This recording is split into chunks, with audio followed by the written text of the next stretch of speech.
बाहुबली 2 भारतीय सिनेमा की एक ऐसी फिल्म बन गई है जिसने सारे रिकॉर्ड ध्वस्त करते हुए न सिर्फ जबरदस्त कमाई की बल्कि कई करिश्माई रिकॉर्ड भी बनाए हैं। लेकिन इसके साथ ही ये फिल्म एक ऐसी फिल्म के तौर पर भी उभर कर सामने आई है जिसमें मां का जबरदस्त किरदार दिखाया गया।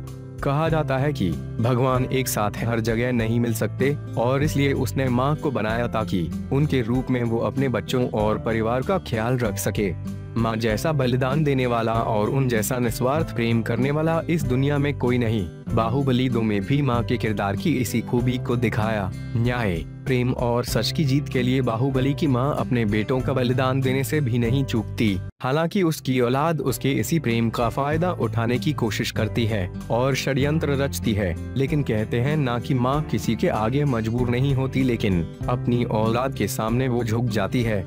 अपने एक बेटे को वो राजपाट सौंपती है पर कहीं उसका दूसरा बेटा बुरा ना मान जाए, इसलिए शिवगामी दूसरे बेटे को उसके भोग के लिए कई अद्भुत चीजें मंगवा कर देती है। वो दोनों बेटे उसी के हैं, इसलिए वो उनके लिए पक्षपाती भी नहीं हो सकती। लेकिन सत्ता और लोभ के लालच में एक बेटा भलालदेव अपनी माँ के इसी निस्वार्थ प्रेम को देख नहीं पाता और ऐसा षड्यंत्र रचता कि वो फंस जाती है।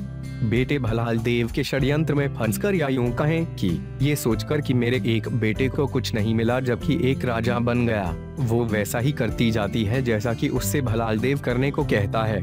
भलालदेव की वजह से शिवगामी की आंखों पर क्रोध की ऐसी पट्टी बंध जाती है कि वो सही क्या है और गलत क्या ये देख ही नहीं पाती और फिर वो एक बेटे के लिए अपने दूसरे बेटे यानी बाहुबली को कुर्बान कर देती है।